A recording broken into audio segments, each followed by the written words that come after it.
시청자 여러분 안녕하십니까? 지난해 10월 시작된 사립유치원 사태를 기억하실 겁니다. 이후 반년 정도가 흘렀는데 어떤 변화가 있었을까요? 이재규 기자가 취재했습니다. 춘천의 한 사립유치원 감사 보고서입니다. 행정실장의 고속도로 하이패스 카드 비용 870만 원을 유치원 회계로 사용했습니다. 임용 원장의 월세 비용도 2015년부터 지난해 말까지 지급했습니다. 아파트 보증금과 관리비, 가스비까지 7,300만 원을 유치원 회계에서 냈습니다. 비리 행태는 여전했습니다. 강원도교육청은 7,300만 원을 회수하기로 결정했습니다. 하지만 정도와 빈도는 예전에 비해 줄었다는 것이 감사 담당자의 평가입니다. 국가 회계 시스템인 에듀파인을 도입한 사립유치원은 7곳에 불과합니다. 전체 96곳 사립유치원의 7% 수준인데 교육청은 내년 3월에는 도입 유치원이 크게 늘 것으로 기대하고 있습니다. 내년 3월부터 에듀파인 도입 대상이 전체 사립유치원으로 확대되기 때문입니다. 만약에 이 에듀파인을 사용하지 않았을 경우 여러 가지 불이익이 있을 텐데요. 감사를 강화할 테고 또한 여러 가지 재정적인 압박을 가해서 모든 내부 제보 시스템은 외면받고 있습니다. 지난해 10월부터 운영을 시작한 유치원 비리신고센터에는 6개월 동안 14건의 제보만 접수됐습니다. 도교육청은 감사 인력을 확대하는 등 감시 기능을 강화하고 있다고 밝혔지만 내부 제보 활성화를 위한 조치가 함께 진행돼야 한다는 지적도 나오고 있습니다. MBC 뉴스 이재규입니다. 원주시 모 중학교에서 학급 배정표가 학생들 사이에 유출돼 논란이 일고 있습니다. 한 학생은 학생회장직이 박탈되기도 했는데요. 학교 측이 관리를 강화할 방안을 세우는 대신 학생들에게 너무 무거운 책임을 지우는 것 아니냐는 비판이 나옵니다. 황구선 기자입니다. 학급 배정표가 무단 유포돼 논란에 휩싸인 원주의 한 중학교. 2달 전 A군 등 3명의 학생이 아무도 없는 교무실에 들어가 배정표를 휴대전화로 찍어 SNS에 유포한 혐의로 징계를 받았습니다. 학생회장이었던 A군은 학교 규정에 따라 회장직이 박탈됐습니다. 방학이었던 당시 잠겨있던 교무실 문 옆에 과학실을 통해 들어가는 문이 열려 있었습니다. 과학실에서 회의했던 반편성 그 자료 회의 있잖아요.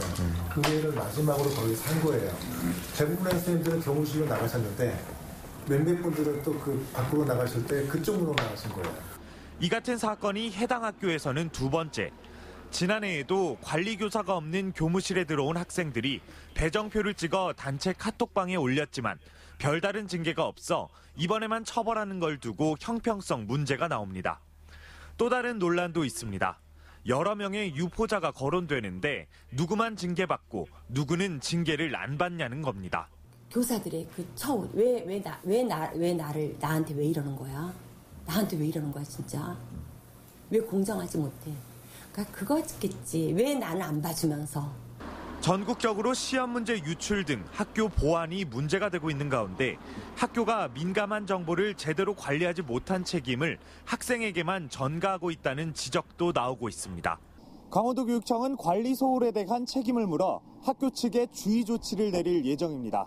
MBC 뉴스 황구선입니다. 21대 국회의원 선거가 1년여 앞으로 다가왔습니다. 강원도의 20대 국회의원들은 일을 잘하고 있을까요? 김인성 기자입니다. 현재 20대 국회엔 강원도 지역구 국회의원 8명과 비례대표 1명까지 모두 9명의 국회의원이 있습니다.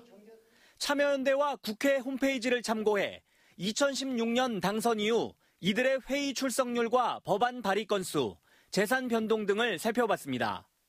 본회의 출석률은 송기현 의원이 유일하게 100%였고 심기준, 염동열, 황영철 의원이 90%를 넘긴 가운데 김진태 의원은 76%로 도내 의원들 가운데 가장 많이 결석했습니다. 상임위 출석률은 송기현, 이철규, 심기준, 황영철 의원이 90%를 넘겼고 나머지 5명은 80%대였습니다. 법안 대표 발의 건수는 김기선 의원이 78건으로 가장 많았고 황영철 의원은 16건으로 가장 적었습니다. 하지만 대표 발의한 법안이 통과된 경우는 매우 적어서 심기준 의원은 한 건에 불과했고 이철규 의원은 한 건도 없었습니다. 재산은 권성동 김진태 의원이 33억 원대로 신고해 가장 많았고 송기현 의원은 2억 2천만 원, 심기준 의원은 3억 9천만 원이었습니다. 2016년 당선 이후 3년여간 연동열 의원이 10억 3천만 원, 김진태 의원이 7억 9천만 원 느는 등 8명의 재산이 늘었고 권성동 의원은 유일하게 5천만 원 줄었습니다. 과거에는 총선을 하면 정당들이 뽑아만 주시면 모든 걸 다 해드리겠습니다 그랬잖아요. 근데 지금 이제 그런 시대는 갔다. 내가 당신을 뽑기 전에 당신은 뭘 할 생각이냐를 먼저 물어야 된다. 강원도를 대표해 의정활동을 펼칠 21대 국회의원들을 뽑을 날이 이제 1년 앞으로 다가왔습니다. MBC 뉴스 김인성입니다. 강원도는 산불 특별 재난 지역의 피해 복구를 지원하는 자원봉사자 차량에 대해 미시령 터널 통행료를 면제한다고 밝혔습니다. 통행료 면제는 내일부터 7월 11일까지 실시합니다. 강원도는 이재민의 경우 유료도로법에 면제 규정이 없기 때문에 조만간 강원도 재해대책본부에서 협의를 거쳐 결정할 계획이라고 덧붙였습니다. 동해안 산불 피해 지역 주민들을 상대로 저금리 대출을 해줄 것처럼 속이는 보이스피싱이 최근 기승을 부리고 있습니다. 강원지방경찰청은 산불로 재산을 잃어 경제적으로 절박한 주민들에게 저금리 대출을 권하는 문자를 발송해 금융사기를 시도하는 사례가 잇따르고 있다며 주의를 당부했습니다. 문자 메시지나 전화 등을 통해 대출을 유도하고 개인정보를 요구하면 대부분 보이스피싱입니다. 지난 석 달간 도내에서는 48억 원의 보이스피싱 피해가 발생했는데 작년 같은 기간보다 3배 가까이 급증했습니다. 미세먼지 배출 사업장들이 독거노인과 장애인 등에게 공기청정기를 지원합니다. 한국 남동발전 등 발전사 4곳과 한라시멘트 등 시멘트사 5곳은 강원도 사회복지협의회와 협약을 맺고 도내 독거노인과 장애인 가구에 공기청정기 220대와 미세먼지 마스크 14,000장을 전달하기로 했습니다. 강원도는 이들 기업을 중심으로 매년 정기적인 기부 활동을 추진하고 다양한 사회공헌 사업을 발굴해 추진해 나갈 계획입니다. 춘천 호반 마라톤 대회가 오늘 춘천 의암호 일원에서 열렸습니다. 마라톤은 5km, 10km 하프 코스로 나누어 진행됐고 사전 신청을 통해 등록한 선수들은 의암호 주변의 명품 마라톤 코스를 달리며 봄 정취를 만끽했습니다. 호반 마라톤 대회는 춘천 출신 함기용 선생의 보스턴 마라톤 대회 우승을 기념하고 춘천의 마라톤 코스를 알리기 위해 시작한 대회로 올해로 16번째를 맞았습니다. 정선 가리왕산 알파인 스키 경기장의 복원 여부를 둘러싼 갈등 해결을 위해 사회적 합의기구가 오는 23일 출범합니다. 이해 당사자와 전문가 등 14명으로 구성된 가리왕산의 합리적 복원을 위한 협의회는 곤돌라 시설 존치 여부를 놓고 갈등을 빚어왔던 알파인 스키 경기장의 복원 논의를 본격적으로 진행할 전망입니다. 환경부와 산림청, 환경단체는 가리왕산의 완전 복원을 주장한 반면 강원도와 정선군, 주민들은 곤돌라 시설 존치를 요구해왔습니다.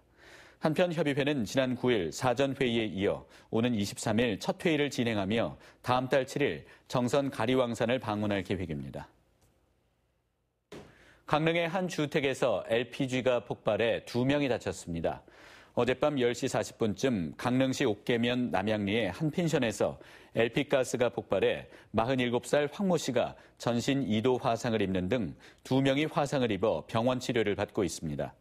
경찰과 소방당국은 요리를 위해 가스레인지를 켜는 순간 사고가 났다는 황 씨 등의 진술을 토대로 정확한 사고 경위를 조사하고 있습니다. 강원도 지진 경보 체계를 시급히 개선해야 한다는 논평이 나왔습니다. 자유한국당 강원도당은 지진이 발생하고 최고 50분이 지나서야 주민들에게 경보 문자가 발송되는 등 대응이 부실했다며 정부와 지자체는 시급히 지진 경보 체계를 정비하라고 촉구했습니다. 기상청은 지진 경보 문자를 발송하지 않았고 강원도는 책임을 떠넘기고 있다고 질타했습니다. 지난 19일 오전 11시 16분쯤 동해시 북동쪽 54km 해역에서 규모 4.3의 지진이 발생해 주민들이 대피하는 소동을 빚었습니다. 불법 어업을 하다 적발되는 어선의 재허가가 까다로워집니다. 해양수산부는 불법 어업 근절 대책의 실효성을 높이기 위해 공조조업과 조업금지구역 위반 등 중대 위반에 대한 행정처분을 강화하고 면세유 공급을 제한하는 방안을 마련하기로 했습니다. 현재 30일에서 90일로 돼 있는 어업 정지 기간을 앞으로 2차 또는 3차 위반 시에는 허가를 취소하는 쪽으로 강화할 계획입니다. 춘천시가 기초생활수급자 등을 대상으로 중고 컴퓨터 지원 신청을 받습니다. 춘천시는 기업과 단체에서 기증받은 중고 컴퓨터를 수리해 어려운 가정에 무료 보급하고 있다며 오는 30일까지 신청을 받아 8월부터 보급할 계획입니다. 보급 기종은 듀얼코어 본체와 17인치 이상 모니터 20넉대며 1년 동안 무상 수리도 가능합니다. 춘천시는 지난 7년 동안 중고 컴퓨터 787대를 보급했습니다. 대통령 소속 군 사망사고 진상규명위원회는 군대에서 발생한 억울한 사망사고를 대상으로 유가족과 목격자 등의 진정을 받아 공정하고 객관적인 조사로 진실을 규명하는 업무를 수행한다며 정해진 기일 내 신청을 요청했습니다. 위원회는 1948년 11월부터 2018년 9월까지 사망 원인이 명확치 않은 의문사와 사고사, 병사, 자해 사망 등 군대에서 발생한 모든 유형의 사망사고를 다룹니다. 뉴스를 마칩니다. 고맙습니다.